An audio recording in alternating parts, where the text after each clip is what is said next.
Hello everyone, it's Seth, probably better known as Saffron Olive, and it's time for another instant deck tech. So I promised all this week we are going to show off a deck for every competitive format with new cards from Kaladesh.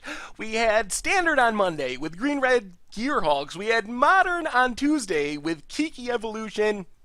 Yesterday, we had Legacy with a sweet Imperial Painter deck going all in on the new Chandra. And today, we're going all the way back to Vintage for a Shops deck that is taking advantage of Kaladesh. So, a quick warning, before we break down the Shops deck, which is a version that was played by the Atog Lord, which is Doctor of Passwords, Richay, to a 3-1 finish in a daily event on Magic Online. So, congrats to Richay on his finish with the deck. So, a quick note, I'm not a Vintage player, and we also only have 5 minutes to do this deck tech, so I'm not going to hit every single interaction. If you're a Vintage Shops player, you're probably going to be like, oh, you should have said this and should have said that.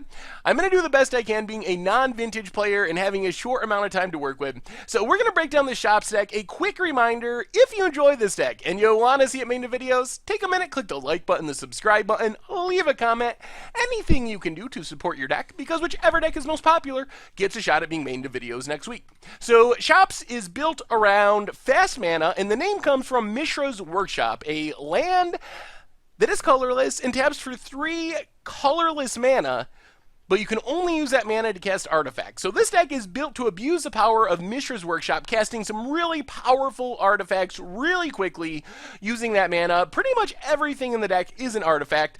It also has Ancient Tomb as kind of a backup, taps for 2 mana, does some damage to you. And then, of course, speaking of fast mana, we have all the Moxen, 1 of each, all the way through the deck. So in theory, this gives the deck up to 4 mana or even more on turn 1. If you can Workshop plus a Mox, that's 4 mana. If you have multiple Moxes, it can go even more from there, which allows the deck to start playing really hateful artifacts and kind of locking the opponent out of the game. Sphere of Resistance makes everything cost 1 more. Thorn of Amethyst makes every non-creature spell cost 1 more, and Lodestone Golem makes every non-artifact spell cost 1 more. So basically, you make everything more expensive, so if your opponent wants to play a Mox, they're going to have to pay a mana. If they want to play a Ponder, it's going to be 2 mana, so on and so forth. But since this deck can produce so much mana thanks to Workshops, thanks to all the Moxen, Ancient Tomb, it can fight through the hate that it's providing, why opponents' decks most likely can't. The deck also has some more lock pieces.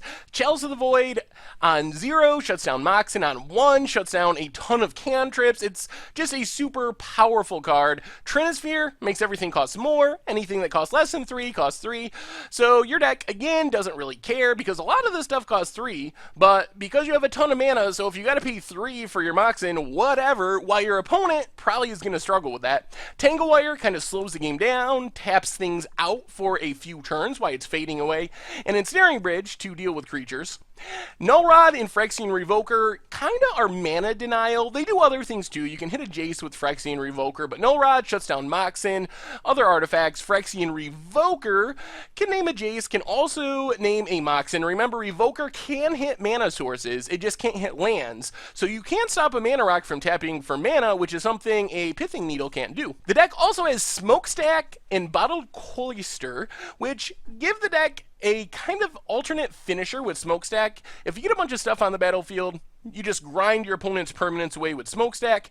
We'll see in a minute, the deck has ways to get things back from the graveyard. Cloister draws some cards, and the new card, Ghirapur Orrery, does a ton of cool things. For one thing, the deck can kind of get empty-handed pretty quick because it has so much mana, and then you're drawing 3, and since you're denying your opponent resources, denying their mana, your opponent's probably going to have a handful of cards, so you're able to draw 3, draw 3, draw 3 as your personal ancestral recall, while your opponent is going to be stuck with these cards and not get the advantage. Plus, you get to play an extra land each turn, which means you can play more wastelands, more strip mines to deny your opponent mana. So there's a lot of synergies around Ghirapur Orrery.